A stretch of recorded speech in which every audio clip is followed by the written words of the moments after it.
বিহারের ভোটার তালিকায় নিবিড় সংশোধন ইস্যুতে প্রথম সরব হয়েছিলেন রাজ্যের মুখ্যমন্ত্রী মমতা বন্দ্যোপাধ্যায়। গত 21শে জুলাই কলকাতার ধর্মতলার সমাবেশ মঞ্চ থেকে তৃণমূল সুপ্রিমো মমতা বিজেপির বাংলা বিরোধী মনোভাব নিয়ে চরম ক্ষোভ প্রকাশ করে বৃহত্তর আন্দোলনের ডাক দিয়েছিলেন। তার অভিযোগ ছিল বাংলা ভাষার বিরুদ্ধে সন্ত্রাস চলছে। নির্বাচনের আগে বিভিন্ন বিজেপি শাসিত রাজ্যে বাংলা বিরোধী সার্কুলার পাঠিয়েছে কেন্দ্র সরকার। সেই সার্কুলারের কপি এদিনের সভামঞ্চে তুলে ধরেন তৃণমূল নেত্রী।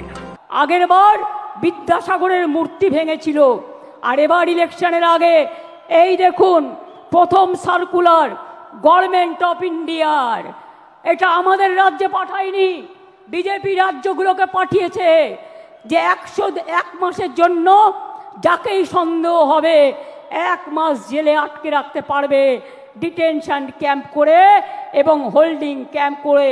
এটা হচ্ছে তার নোটিফিকেশন। ওরা সেন্ট্রাল ফোর্স থেকে আমাদের বলছে একটা নোডাল অফিসার তৈরি করতে, যারা কিনা গিয়ে ওখানে মানুষকে বাদ দেবে, ভোটার লিস্ট থেকে বাদ দেবে, বাংলার পরিচয় থেকে বাদ দেবে, বাংলার অস্তিত্ব থেকে বাদ দেবে। বাংলা ভাষার ওপর চলছে বিরাট সন্ত্রাস। সবাই রোহিঙ্গা। বাংলায় কথা বললে, বাংলা ভাষায় কথা বললে আপনারা বেছে বেছে বলছেন চুনকে চুনকে, কে হিন্দু কে মুসলমান। কাজেই আমাদের লোকেদের জেলে ঢুকিয়ে যদি ভাবো ভোটার লিস্ট থেকে নাম কেটে বাদ দেবে, তোমরা এমার্জেন্সি নিয়ে কথা বলো। এটা তো সুপার এমার্জেন্সি। তোমার নোটিফিকেশন বলে দিচ্ছে যে তুমি 1 মাস ডিটেনশন ক্যাম্পে রাখতে পারবে। ওয়াই? What for? বাংলায় কথা বলা মানে বাংলাদেশি নয়। আর বাংলাদেশে কেউ হলে তোমার বিএসএফ কি করছিল? কচুরিপানায় সাঁতার কাটছিল? জিজ্ঞাসা করুন কোথা থেকে এলো রোহিঙ্গা। তৃণমূল সুপ্রিমো সরব হওয়ার পরই তারপর কংগ্রেস সহ ইন্ডিয়া জোটের বাকি দলগুলিও এ নিয়ে সরব হয়। তৃণমূলের দেখানো পথ ধরেই সংসদে বিষয়টি নিয়ে আলোচনার দাবি জানিয়ে যাচ্ছে গোটা ইন্ডিয়া জোট। বৃহস্পতিবারও তার ব্যতিক্রম হয়নি। সংসদ শুরুর সঙ্গে সঙ্গেই বিহারে স্পেশাল ইন্টেন্সিভ রিভিশন বাতিলের দাবিতে স্লোগান দেওয়া শুরু করেন। ওয়ালে নেমে বিক্ষোভ দেখান বহু সাংসদ। বাধ্য হয়ে অধিবেশন মুলতুবি করে দিতে হয় দুপুর 2টো পর্যন্ত। রাজ্যসভাতেও একই পরিস্থিতি।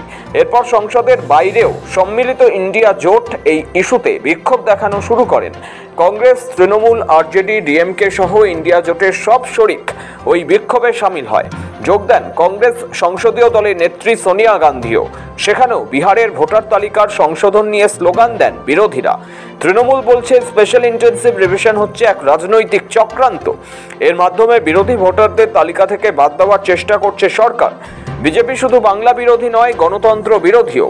সম্মিলিতভাবে বিহারের ভোটার তালিকায় সংশোধন নিয়ে সরব হওয়ার পাশাপাশি ভিন রাজ্যে বাঙালিদের নিগ্রহ নিয়েও সরব হয়েছে তৃণমূল কংগ্রেস। এই ইস্যুতেও স্লোগান দেন তৃণমূল সাংসদরা। জানা গিয়েছে তৃণমূলের দলীয় বৈঠকে সিদ্ধান্ত হয়েছে এবার থেকে সংসদে বাংলাতেই বলবেন সাংসদরা। তাছাড়া এই ইস্যুটি নিয়ে শাসক দল যে আগামী দিনেও সরব হবে সেটাও ঠিক হয়েছে বৈঠকে। ব্যুরো রিপোর্ট, সময়, কলকাতা।